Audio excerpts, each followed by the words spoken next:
Existe un libro que no entró en el canon hebreo ni en la mayoría de las Biblias cristianas, pero que circuló durante siglos entre judíos y primeros cristianos. Su nombre, el libro de Enoc. ¿La razón de su exclusión? Tal vez el contenido. No solo menciona a los Nefilim, enumera, nombre por nombre, lo que ellos enseñaron a la humanidad, y por qué eso habría llevado al diluvio. No estamos hablando de alegorías vagas, estamos hablando de una lista detallada. Metalurgia, fabricación de armas, cosméticos, hechicería, astronomía prohibida. Si este texto es memoria cultural de algo real, describe la mayor filtración de tecnología de la historia. Si es una invención, es demasiado curioso para haber sido inventado sin razón. Hoy vamos a seguir la cadena. Lo que el libro de Enoc realmente dice.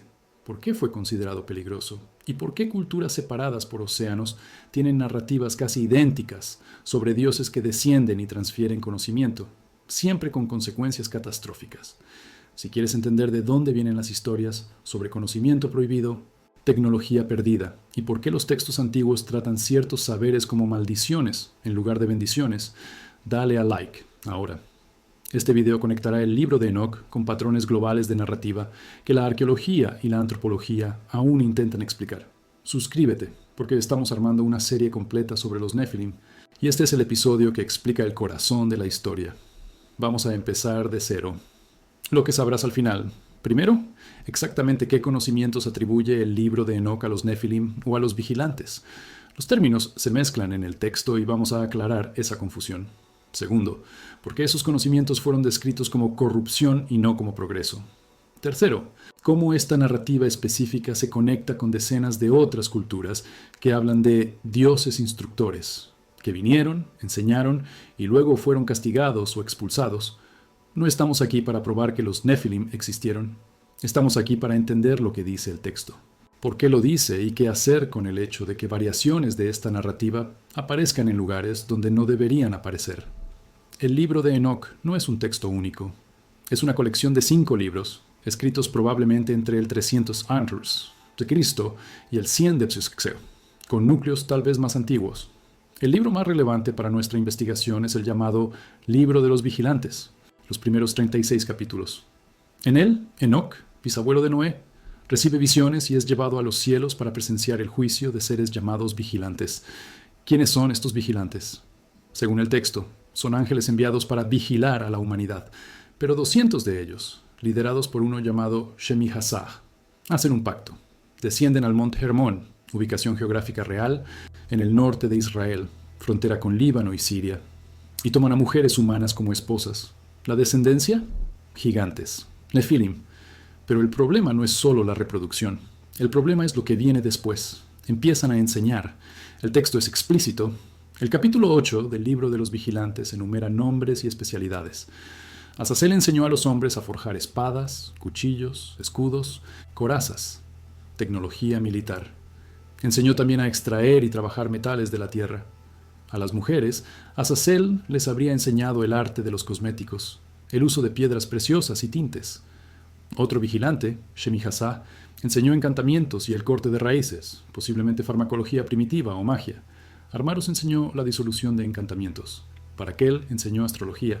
Cocabiel enseñó las señales de las estrellas, no astronomía básica, sino lectura de presagios celestiales. Tamiel enseñó astronomía asociada a la adivinación. Asradel enseñó el curso de la luna. Cada nombre viene con una lista. No es algo vago, es casi un inventario técnico. Ahora, la pregunta obvia, ¿por qué esto sería corrupción? Para la mentalidad moderna, la tecnología es progreso. Metalurgia, astronomía, medicina. Estas son las fundaciones de la civilización. Pero el texto no trata estas transferencias como un avance. Las trata como una violación. ¿Por qué? Una primera lectura. El problema no es el conocimiento en sí, sino el origen. Los humanos deberían desarrollar estos saberes a su debido tiempo, por esfuerzo propio. Recibirlos prematuramente de seres no humanos rompe un equilibrio. La narrativa implica que ciertas tecnologías tienen un costo moral cuando se introducen antes de la madurez cultural. La metalurgia lleva a las armas, y las armas llevan a la guerra a gran escala. Los cosméticos, en el contexto del texto, llevan a la vanidad y la manipulación sexual. La astrología lleva a intentos de controlar el destino. No es algo inocente, pero hay otra capa. El libro de Enoc fue escrito o compilado en un periodo específico, cuando Israel estaba bajo dominación extranjera, primero persa y luego griega. La introducción de tecnologías y prácticas culturales extranjeras era vista como una amenaza a la identidad religiosa. Espadas y escudos, ejércitos griegos, cosméticos y piedras preciosas, cultura helenística, astrología, Babilonia. Leyendo a través de este lente, el libro de Enoc puede ser una crítica codificada. Están adoptando prácticas extranjeras como si fueran progreso, pero vienen de fuera, corrompen la pureza original y llevarán a la destrucción. Es polémica teológica disfrazada de mito. ¿Pero esto lo resuelve todo? No, porque el libro de Enoc no fue creado en el vacío. Está dialogando con Génesis 6. Y Génesis 6 es anterior, más breve, más enigmático. Los hijos de Dios vieron que las hijas de los hombres eran hermosas, y tomaron para sí mujeres, las que eligieron. Había Nefilim en la tierra en aquellos días, y también después, cuando los hijos de Dios se unieron a las hijas de los hombres, y ellas les dieron hijos. Estos fueron los héroes de la antigüedad, varones de renombre. Génesis no habla de enseñanzas, no enumera tecnologías, no nombra a Azazel. Enoc expande la historia. La cuestión es, ¿está inventando detalles o preservando una tradición oral que el Génesis solo resumió? Aquí entra la primera gran contradicción. Si el libro de Enoc es pura fantasía teológica del periodo persa griego, ¿por qué elige tecnologías tan específicas? ¿Por qué no decir simplemente que corrompieron a la humanidad de forma genérica? ¿Por qué listar metalurgia, farmacología, astrología, cosmetología? Estas son áreas que, arqueológicamente, tienen un punto de salto, momentos en los que surgen de forma sorprendentemente rápida en varias culturas. La metalurgia del bronce, por ejemplo, aparece casi simultáneamente en el Medio Oriente, Egipto, el Valle del Indo y luego en China, con pequeñas variaciones de siglos, pero sin evidencia clara de contacto. ¿Cómo sucede esto? ¿Difusión cultural? ¿Desarrollo independiente? ¿O algo que el texto de Enoc intenta explicar a su manera? Vamos a los detalles técnicos del texto. El capítulo 7 del libro de los vigilantes describe las consecuencias inmediatas de las enseñanzas, y los hombres comenzaron a destruirse mutuamente. Y los gigantes empezaron a devorar la carne de los hombres, y la tierra clamó contra los impíos. No es sutil.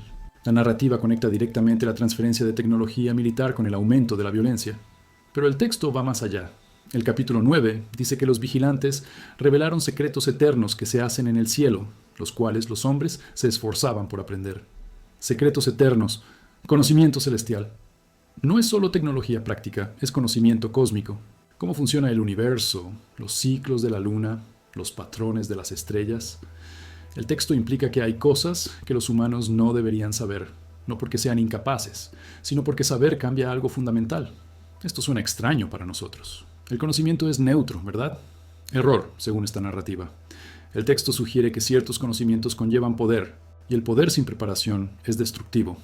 Azazel enseña a forjar espadas. El resultado es la guerra generalizada. Enseña cosméticos. El resultado es la seducción y manipulación. Enseña la extracción de metales. El resultado es la riqueza desigual y la codicia. Cada tecnología tiene una sombra.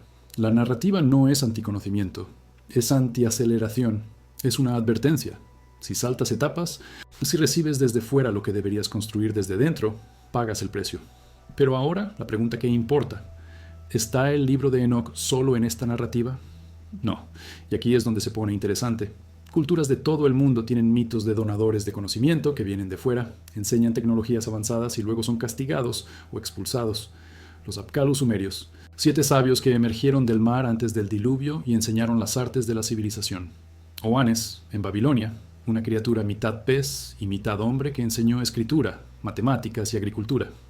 Quetzalcóatl en México y Viracocha en Perú, ambos descritos como instructores extranjeros que trajeron conocimiento y luego se marcharon. Prometeo en Grecia, que robó el fuego de los dioses y fue castigado. El patrón es global, siempre la misma estructura. El conocimiento viene de fuera, de seres no humanos o semihumanos. La humanidad avanza rápidamente, pero hay consecuencias. Diluvio, guerra, castigo divino. Esto puede ser coincidencia. Puede ser un arquetipo psicológico. La mente humana crea naturalmente narrativas de maestros externos para explicar avances culturales. Jung lo llamaría una proyección del inconsciente colectivo. Levi Strauss diría que es una estructura mítica universal, pero la coincidencia tiene un límite. Cuando el patrón incluye detalles específicos, descenso de seres del cielo, matrimonio con humanas, transferencia de metalurgia y astronomía, nacimiento de gigantes, diluvio como respuesta. ¿Cuántas coincidencias aceptas antes de empezar a preguntar si hay una memoria histórica real en algún lugar de esta cadena? Volvamos al Monte Hermón. El libro de Enoc sitúa allí el juramento de los vigilantes. Hermón es real. Coordenadas: 30,24 N. Altitud: 2,814 metros. Frontera entre Israel, Líbano y Siria. El nombre Hermón puede venir de Jerem, algo consagrado, separado o devoto a la destrucción. Hay ruinas de templos antiguos en la cima. Inscripciones griegas y romanas hablan de santuarios dedicados a Baal Hermón, una divinidad local. Pero hay capas más antiguas. ¿Por qué el libro de Enoc elige este lugar específico? ¿Por qué no otro monte alto? Una posibilidad. Hermón ya era considerado sagrado o maldito antes de que Enoc fuera escrito. La memoria de algo que sucedió allí pudo haber sido preservada en tradiciones locales, y el autor de Enoc simplemente registró lo que ya se conocía. Otra posibilidad: Hermón tenía importancia estratégica y astronómica. Desde allí se puede ver gran parte del Levante. Es un punto de observación natural, perfecto para vigilar a la humanidad. Es también un punto de referencia para alineaciones celestes. Los astrónomos antiguos usaban montañas como observatorios naturales. Si los vigilantes realmente enseñaron astrología, tiene sentido que comenzaran desde un punto alto con una visión clara del cielo. Pero hay algo más. Basán, la región al sur de Hermón, es llamada repetidamente en la Biblia Tierra de los Refaítas, otro linaje de gigantes. Og, rey de Basán, es descrito como el último de los Refaítas. Deuteronomio 3:11 da incluso la medida de su cama: 9 codos de largo y 4 de ancho, algo entre 4 y 4, 5 metros, dependiendo del tamaño del codo usado. Incluso considerando exageración literaria, la mención de una medida específica sugiere que alguien creía que Og era anormalmente grande. Y Basán queda exactamente a la sombra del Hermón. ¿Coincidencia? El libro de Enoc conecta todo. Los vigilantes descienden en el Hermón, enseñan a los humanos, engendran Nefilim, los Nefilim se extienden, uno de ellos, o su linaje, termina en Basán, y después viene el diluvio. El Génesis dice: y también después, indicando que algo sobrevivió al diluvio y reapareció. Números 33 lo confirma. Los espías de Moisés ven a los Nefilim, hijos de Anak, que proceden de los Nefilim en Canaán. La narrativa no termina con el diluvio. Continúa, y continúa concentrada geográficamente. Hermón, Basán, Canaán, no es aleatorio. Ahora, vamos al contraargumento fuerte. La lectura académica convencional del libro de Enoc no ve memoria histórica, ve teología de crisis. El texto fue escrito cuando Israel enfrentaba la opresión extranjera y la pérdida de identidad. ¿La respuesta? Crear una narrativa que demoniza las influencias externas. Los vigilantes representan naciones extranjeras, tal vez los seleucidas, que imponían la cultura griega, las enseñanzas, armas, astrología, cosméticos, son prácticas helenísticas que estaban invadiendo Judá. El diluvio es la promesa de que Dios destruirá a los opresores, tal como destruyó a los Nefilim. Es literatura de resistencia, no historia, y esta lectura tiene fuerza. Explica el contexto de producción del texto y por qué ciertos temas son enfatizados. Pero también tiene debilidades.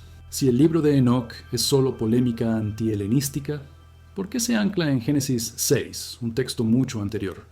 ¿Por qué no crear una historia nueva e independiente? ¿Por qué usar nombres que ya existían, Nefilim, Refaítas, Og, en lugar de inventar enemigos nuevos? La respuesta obvia es que el Génesis 6 ya era conocido y enigmático. Enoc no inventa el problema, expande algo que ya estaba allí, sin resolver. ¿Lees el libro de Enoc como una alegoría política, una memoria histórica deformada o algo intermedio? Déjalo en los comentarios. Estamos construyendo una serie completa sobre los Nefilim, investigando cada capa: textos, arqueología, lingüística, patrones globales. Si quieres continuar esta investigación, suscríbete ahora y activa la campana. Sigamos. Hay otra capa que la mayoría ignora: los nombres de los vigilantes.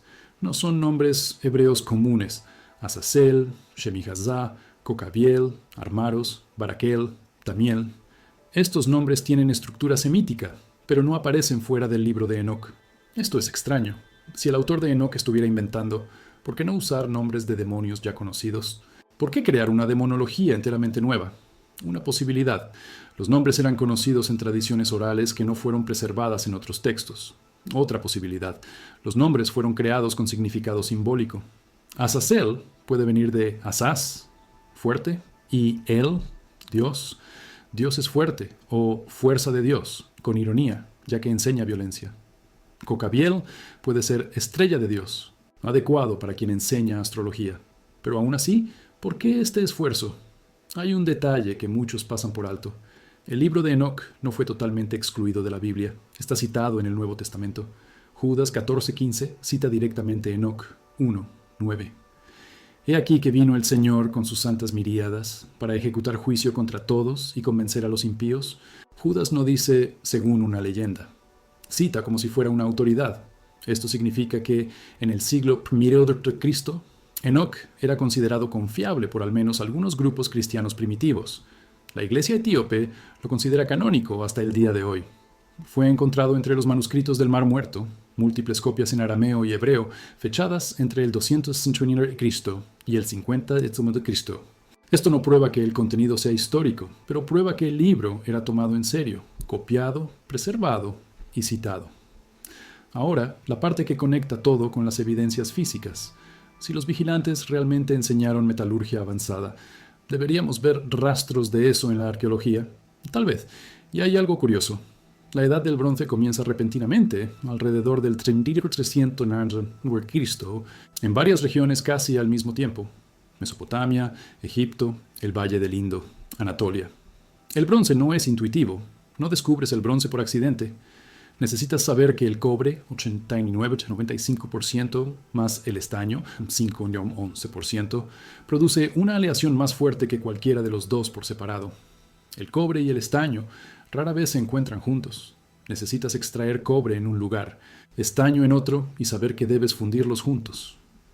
¿Cómo aparece esta receta específica en lugares separados por miles de kilómetros, sin evidencia clara de contacto? ¿Difusión? ¿Desarrollo independiente? ¿O algo que textos como Enoc intentan explicar a su manera? La arqueología convencional responde: rutas de comercio. Hay evidencias de comercio de larga distancia en el Neolítico tardío. Se ha encontrado obsidiana de Anatolia en sitios a cientos de kilómetros de distancia, lapislázuli de Afganistán en Egipto. Entonces, el conocimiento pudo viajar junto con las mercancías. Viajeros, comerciantes, artesanos migrantes. Ellos transfieren técnicas. El bronce surge en un lugar y la técnica se extiende sin necesidad de instructores celestiales. Pero, ¿esto explica la velocidad? El bronce aparece en múltiples culturas en un intervalo de unos pocos siglos, un abrir y cerrar de ojos en términos arqueológicos. Las rutas de comercio funcionan, pero son lentas. ¿Por qué la aceleración? Y hay otro detalle. Junto con el bronce aparecen otras tecnologías: la rueda, la escritura, ciudades amuralladas, sistemas de irrigación complejos, astronomía matemática. Todo junto, en un corto periodo entre el 3500 y el 3000 a.C. Los historiadores llaman a esto revolución urbana. Se trata como un proceso natural. La población crece, la agricultura mejora, el excedente permite la especialización y esta lleva a la tecnología. Tiene sentido. Pero la velocidad sorprende. En 500 años pasas de aldeas agrícolas a ciudades-estado con escritura, metalurgia, administración compleja y templos monumentales. ¿Es posible? Sí. ¿Es esperado? No siempre. Ahora, el punto donde esto se encuentra con el libro de Enoc. El texto no dice que los vigilantes crearon todo de cero. Dice que enseñaron, aceleraron, transfirieron conocimientos que los humanos habrían desarrollado eventualmente, pero todavía no. Leyéndolo así, Enoc no contradice la arqueología. Ofrece una explicación alternativa para la aceleración. No es una prueba, es una narrativa que intenta dar sentido a algo que, incluso para los arqueólogos, es sorprendentemente rápido. Pero está el problema del diluvio. Si la narrativa de Enoc se toma literalmente, todo eso, metalurgia, ciudades, conocimiento, debería haber sido destruido en el diluvio, y luego comenzar de cero. Pero eso no es lo que muestra la arqueología. No hay una capa global de destrucción seguida de un reinicio. Hay continuidad. Las ciudades sumerias no desaparecen y reaparecen, evolucionan. Entonces, o el diluvio es alegórico, o fue local, o la cronología bíblica está comprimida de forma que nuestra lectura lineal no funciona. Y aquí, la narrativa bíblica ayuda. El Génesis dice, y también después. Algo sobrevivió. ¿Llevó Noé conocimiento en el arca? ¿Preservaron sus hijos las técnicas? O la frase, y también después, admite que el diluvio no lo borró todo. Hay una tercera posibilidad que pocos consideran: múltiples eventos. ¿Y si el diluvio es el recuerdo de varias inundaciones catastróficas locales, Mesopotamia, Mar Negro, valles de ríos, que se fundieron en una sola narrativa? Hay evidencias geológicas de inundaciones masivas en el Golfo Pérsico y en la región del Mar Negro entre el 5000 y el 3000 a.C. Inundaciones que destruyeron civilizaciones locales, pero no el mundo entero. Si cada cultura afectada creó su propia narrativa de diluvio universal, y luego estas narrativas se sincronizaron por contacto cultural, tienes una memoria global de catástrofe sin necesidad de un único evento global. Y dentro de esos recuerdos, el recuerdo de que algo estaba mal antes del diluvio, quizás una hibridación cultural forzada, quizás la adopción de tecnologías sin preparación, se transforma en la narrativa de ángeles caídos que enseñaron cosas prohibidas. Vamos al siguiente punto. ¿Por qué la astronomía es tratada como peligrosa? Azazel enseña armas, lo cual tiene sentido como corrupción, pero Cocabiel enseña las señales de las estrellas y Barakel enseña astrología. ¿Por qué el conocimiento celeste estaría prohibido? Una respuesta: porque la astronomía antigua no era neutra. Estaba ligada a la adivinación, la predicción del futuro y el intento de controlar eventos mediante rituales basados en posiciones planetarias. En el contexto del monoteísmo hebreo, esto es idolatría. Tratas a los cuerpos celestes como dioses o poderes independientes, en lugar de creaciones de IH. Deuteronomio 4:19 advierte explícitamente contra esto. No sea que alces tus ojos al cielo y viendo el sol, la luna y las estrellas, te dejes seducir e inclinarte ante ellos y servirlos. Así que enseñar astrología es enseñar idolatría. Tiene sentido teológico. Pero hay otra capa. La astronomía era poder político. Quien controlaba el calendario controlaba los festivales, la agricultura y el comercio. Los sacerdotes que sabían predecir eclipses tenían poder sobre reyes y poblaciones. El conocimiento astronómico detallado era secreto de Estado en varias culturas antiguas: Babilonia, Egipto, China. Si los vigilantes enseñaron esto a humanos comunes, fuera de las estructuras de poder establecidas, no solo estaban corrompiendo, estaban democratizando el poder. Y eso es más peligroso. El problema no es el conocimiento, es quién tiene acceso. Enoch podría estar diciendo: dieron poder a las personas equivocadas, demasiado pronto, sin control, y eso generó caos. Y esto nos lleva a una cuestión moderna. ¿Estamos viviendo algo similar? Inteligencia artificial, edición genética, armas autónomas, biotecnología, tecnologías que avanzan más rápido que nuestra capacidad para regularlas o entender sus consecuencias. La narrativa de Enoch puede no ser sobre el pasado. Puede ser un patrón que se repite. Siempre que el conocimiento avanza más rápido que la sabiduría, hay un colapso. El diluvio no es un castigo divino. Es la consecuencia natural de una aceleración sin preparación. Leído así, Enoch es menos profecía y más una advertencia estructural. Cuidado con lo que aprendes antes de saber qué hacer con ello. Pero volvamos al texto. Hay un detalle que pocos notan. Los vigilantes no actuaban solos al principio. El libro de Enoch dice que fueron enviados para vigilar por Dios. Tenían una función. No eran rebeldes desde siempre. Algo cambió. El capítulo 6 dice que Shemi-Haza se dio cuenta de lo que iban a hacer. Temo que no queráis cumplir esta acción y que yo solo tenga que pagar por este gran pecado. Pero los otros acordaron hacer un juramento colectivo en el monte Hermón. Esto no es una rebelión impulsiva, es una decisión consciente, planificada y colectiva. Sabían que estaban violando algo y lo hicieron de todos modos. Esto cambia la dinámica. No es una tentación súbita, es una conspiración. 200 seres celestiales con conocimiento superior se reúnen en un monte, hacen un pacto y deciden cruzar la línea. ¿Por qué? El texto no lo dice claramente. La explicación obvia es el deseo por las mujeres humanas. Pero el deseo no explica el juramento, la organización y la división de tareas, con cada vigilante enseñando algo diferente. Esto parece más un proyecto, un experimento. Veamos qué pasa si les damos conocimiento avanzado. ¿Fue arrogancia, compasión mal dirigida, curiosidad? El texto no responde, lo deja abierto. Y eso es frustrante para quien busca respuestas, pero fascinante para quien quiere entender la estructura de la narrativa. Aquí está el núcleo. El libro de Enoch no trata el conocimiento como algo neutro. Trata el conocimiento como poder y el poder como responsabilidad. Los vigilantes tenían conocimiento y poder, los humanos no.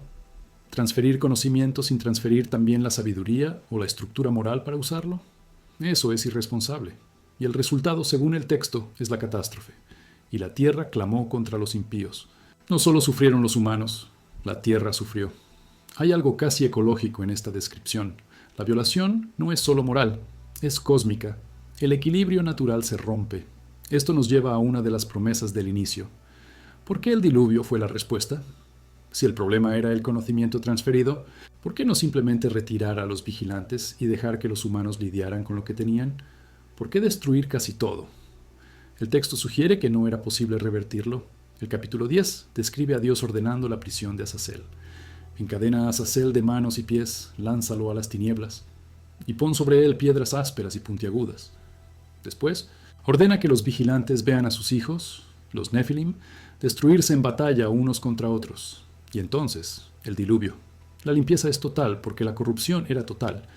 No había ya una línea clara entre humano y no humano. Entre conocimiento ganado y conocimiento robado, todo estaba mezclado. Pero Noé sobrevive. Y Noé, según el Génesis, era perfecto en sus generaciones. La frase es ambigua en hebreo. Puede significar moralmente perfecto o genéticamente puro, no mezclado con el linaje de los Nefilim. Si la segunda lectura es correcta, el diluvio no fue solo un juicio moral. Fue una limpieza genética para destruir la hibridación que había contaminado el linaje humano. Esto hace que la narrativa sea aún más incómoda para los lectores modernos, pero es lo que el texto parece decir. Y después del diluvio, Génesis, y también después. Números, Nefilim en Canaán, Deuteronomio, Og en Basán. Algo regresa. ¿Pero cómo? Si el diluvio destruyó todo, ¿de dónde vienen los Nefilim postdiluvianos? 3 teorías principales. Teoría 1. Noé o sus hijos portaban genética Nefilim, tal vez recesiva, que reapareció después. Problemas. Contradice perfecto en sus generaciones. Teoría 2. Más vigilantes descendieron después del diluvio y repitieron el proceso. Problemas. El texto no menciona una segunda bajada. Teoría 3. Nefilim, en números, no es literal. Es un término usado para describir personas muy altas, sin conexión genética con los Nefilim prediluvianos. Problemas. ¿Por qué usar un término tan cargado si no hay conexión? Ninguna teoría es perfecta, y eso mantiene vivo el debate. Pero hay un patrón. Siempre que los Nefilim, o refaítas, reaparecen en la narrativa bíblica, están marcados para la destrucción. Deuteronomio 2 y 3 describen a Yahweh ordenando la eliminación de Og y su linaje. Josué lidera campañas para destruir a los Anakim, descendientes de los Nefilim según números. David enfrenta a Goliat, descrito como proveniente de Gat, ciudad de los refaítas. El patrón es claro, donde quiera que aparezca este linaje, debe ser exterminado. ¿Por qué? Si es solo genética, personas muy altas, ¿por qué el mandato de destrucción total? Pero si es algo más, una contaminación que va más allá de lo físico, entonces el mandato tiene sentido dentro de la lógica narrativa. Aquí volvemos al libro de Enoc. Él no ve a los Nefilim como víctimas, los ve como consecuencias inevitables de una transgresión. Ellos no eligieron nacer, pero su existencia es en sí misma un problema, no porque sean malos, sino porque representan una mezcla que no debería existir. Es una visión dura, pero coherente con la cosmología del texto. Hay fronteras en el cosmos, entre celestial y terrestre, entre ángel y humano, entre conocimiento permitido y prohibido, y cruzar esas fronteras tiene consecuencias. Ahora, la conexión global. Prometeo roba el fuego de los dioses y es castigado. El fuego es conocimiento, metalurgia, cocina, civilización. Oanes emerge del mar y enseña escritura, matemáticas, agricultura. Luego desaparece. Quetzalcóatl enseña astronomía, agricultura y metalurgia a los aztecas. Luego se marcha prometiendo volver. Viracocha hace lo mismo en los Andes. En la India, los 7 rishis, sabios, traen el conocimiento de los Vedas. En China, los 3 augustos y los 5 emperadores son descritos como semidivinos, enseñando escritura, agricultura, medicina. Siempre el mismo patrón. El conocimiento viene de fuera, de seres no totalmente humanos. Hay un periodo de avance rápido y luego o los instructores se marchan o son castigados o hay una catástrofe. La antropología llama a esto mito del héroe cultural. Jung diría arquetipo, pero el arquetipo no explica detalles compartidos. El descenso físico, no metafórico, de los instructores, el matrimonio con humanas engendrando híbridos, la enseñanza de la metalurgia y la astronomía específicamente, y la catástrofe subsecuente, diluvio, guerra de los dioses, expulsión. ¿Cuántos detalles deben coincidir antes de que dejes de llamarlo arquetipo y empieces a preguntar si hay una memoria común? Y hay otro detalle. Muchas de estas narrativas sitúan el evento antes de un diluvio. Sumerios, los Apkallu, enseñan antes del diluvio de Siusudra. Babilonia, Oanes antes del diluvio de Utnapishtim. India, Manu es advertido de un diluvio que destruirá a la humanidad corrupta. Grecia. Deucalión y Pirra sobreviven a un diluvio enviado por Zeus para limpiar a la humanidad degenerada. China. Gan y Yu lidian con un gran diluvio. Australia aborigen. Narrativas de inundaciones cataclísmicas. América. Decenas de tribus tienen mitos sobre el diluvio. ¿Coincidencia? Memoria de eventos climáticos reales del final de la última era glacial, 10.0 Cristo, cuando el nivel del mar subió más de 100 metros, o sincronización cultural posterior de narrativas locales. No lo sabemos. Pero el libro de Enoc encaja en este patrón mayor. No está aislado. Es una versión hebrea de algo que muchas culturas intentaron explicar. ¿De dónde vinieron los avances repentinos? ¿Por qué ciertas tecnologías aparecen listas sin una evolución clara? ¿Y por qué todo parece haber sido reiniciado en algún punto? Y esto nos lleva a la última pregunta. ¿Qué hacer con todo esto? Si crees que el libro de Enoc es literal, tienes un problema enorme. ¿Cómo explicar la ausencia de evidencia directa de seres celestiales enseñando a humanos? Si crees que es pura alegoría, tienes otro problema. ¿Por qué alegorías tan complejas y específicas, replicadas globalmente, todas ligadas a un periodo de avance tecnológico real, 3500, 3000 incluso, y a catástrofes climáticas reales, 10, 000, 8, 000 C y 3000, 2500 a.C.? La respuesta probablemente está en el medio. Memoria cultural deformada. Algo sucedió. Tal vez avances tecnológicos rápidos debido a la migración de pueblos con conocimiento superior. Tal vez el contacto entre civilizaciones separadas. Tal vez una aceleración natural que pareció sobrenatural para quienes vivían en aquel tiempo. Y eso fue interpretado a través de los lentes teológicos disponibles. Seres celestiales, dioses, ángeles, vigilantes. Pero la estructura de la narrativa permanece. El conocimiento transferido muy rápido, sin preparación cultural, genera caos. ¿Y eso? Independientemente de que los vigilantes sean literales o una metáfora, es un patrón que vemos repetidamente en la historia humana. La revolución industrial trajo riqueza y también miseria, trabajo infantil y contaminación antes de que se crearan las regulaciones. La energía nuclear trajo electricidad y también Hiroshima. Internet trajo la conexión global y también la desinformación masiva, la vigilancia y la manipulación. Siempre que la tecnología avanza más rápido que la ética y la gobernanza, hay consecuencias. Enoc no está hablando solo de un pasado mítico, está describiendo un patrón atemporal. Y tal vez por eso el texto fue preservado, copiado, citado y debatido por más de 2000 años, no porque pruebe algo sobre ángeles y gigantes, sino porque captura algo verdadero sobre la naturaleza humana y el conocimiento. No todo conocimiento es una bendición. El momento importa, el contexto importa. Quién lo recibe y con qué propósito importa. Los vigilantes, reales o metafóricos, fallaron en eso. Dieron poder sin sabiduría, tecnología sin ética, conocimiento sin prever las consecuencias. Y el resultado fue el colapso. Entonces, ¿dónde nos deja esto? Con 3 escenarios principales. Escenario A. El libro de Enoc es teología de crisis, escrito para explicar por qué Israel sufría la opresión extranjera y para prometer que Dios destruiría a los opresores tal como destruyó a los Nefilim. Es literatura de resistencia. En este escenario no hay memoria histórica real. Los vigilantes son metáforas de imperios extranjeros. Las enseñanzas son prácticas culturales helenísticas y el diluvio es la esperanza de liberación futura. Fortalezas explica el contexto de producción, las motivaciones teológicas y el lenguaje simbólico. Debilidades no explica por qué usar Génesis 6 como base, por qué detalles tan específicos, metalurgia, astrología, o por qué hay patrones globales similares. Escenario B. El libro de Enoc preserva una memoria cultural deformada de eventos reales, tal vez contacto entre culturas avanzadas y menos avanzadas, tal vez migración de pueblos con tecnología superior o una aceleración natural que pareció sobrenatural. Esta memoria fue interpretada a través de lentes teológicos.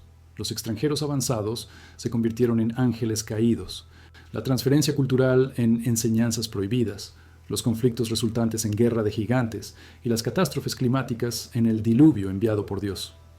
En este escenario hay un núcleo histórico envuelto en interpretación religiosa. Fortalezas. Explica patrones globales, detalles específicos y anclaje geográfico. Hermón, Basán. Debilidades. Difícil de probar. Requiere especulación sobre quiénes eran los extranjeros avanzados y puede ser indistinguible del escenario A en términos de evidencia. Escenario C. El libro de Enoc es literal, o casi literal. Seres no humanos, ángeles rebeldes, entidades interdimensionales, lo que sea, realmente descendieron, interactuaron con humanos, transfirieron conocimiento, engendraron híbridos y fueron castigados. El diluvio ocurrió realmente, probablemente de forma local, pero descrito como global. Los Nephilim existieron de verdad, y algunos sobrevivieron o regresaron, concentrados en regiones específicas, Basán, Canaán, fortalezas.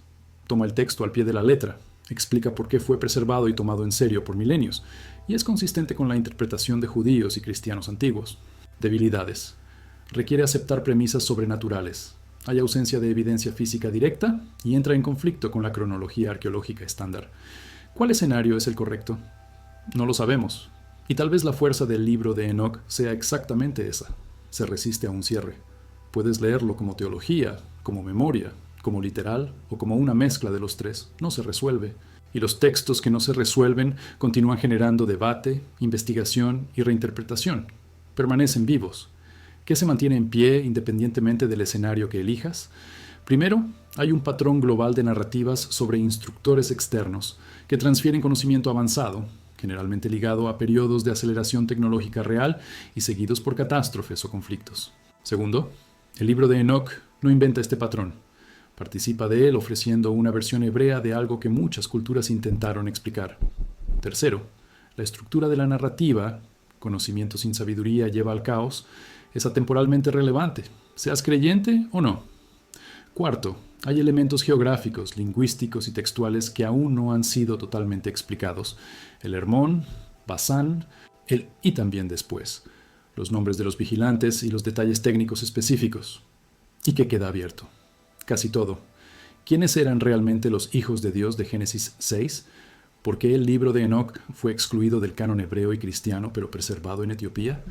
¿Qué explica la velocidad de la revolución urbana entre el 3500 y el 3000 a.C.? ¿Por qué tantas culturas tienen mitos del diluvio con estructuras tan similares? ¿Cómo explicar a Og, a Goliat, a los Anakim? ¿Eran realmente gigantes o solo guerreros altos que fueron mitificados? Y lo más importante, si hay una memoria real en algún lugar de esta cadena, ¿qué es exactamente lo que se está recordando? Ahora has entendido lo que el libro de Enoch dice que los Nephilim, o mejor dicho, los vigilantes, enseñaron: metalurgia, armas, cosméticos, farmacología, astrología, astronomía y hechicería. ¿Has entendido por qué esto fue considerado corrupción? No porque el conocimiento fuera malo en sí, sino porque fue transferido prematuramente, fuera de contexto y sin preparación cultural. Y has entendido cómo esta narrativa específica se conecta con decenas de otras culturas que hablan de dioses o seres superiores, que descendieron, enseñaron y luego fueron castigados o se marcharon, siempre ligado a diluvios y a periodos de avance tecnológico rápido. El libro de Enoch no prueba nada, pero hace preguntas que aún no han sido respondidas de forma satisfactoria. Y tal vez, al final, eso sea lo que importa. No la respuesta final, sino la investigación. No la certeza, sino la disposición a mirar patrones que no deberían existir, textos que no deberían haber sobrevivido y narrativas que se repiten donde no deberían repetirse, y preguntar, ¿por qué? Si quieres continuar esta investigación más profunda, si quieres entender no solo lo que dicen los textos, sino por qué lo dicen y qué muestra realmente la arqueología, suscríbete ahora. Estamos construyendo la serie más completa sobre los Nephilim en YouTube en español: texto, arqueología, lingüística, patrones globales, todo con fuentes y rigor. Activa la campana para no perderte el próximo episodio, donde investigaremos los megalitos de Baalbek y la pregunta que nadie responde bien: ¿cómo se cortaron, movieron y encajaron piedras de 800 toneladas con precisión milimétrica usando herramientas de bronce? Deja en los comentarios qué escenario tiene más sentido para ti: teología de crisis, memoria deformada o literal. ¿Y por qué? Nos vemos en la próxima investigación.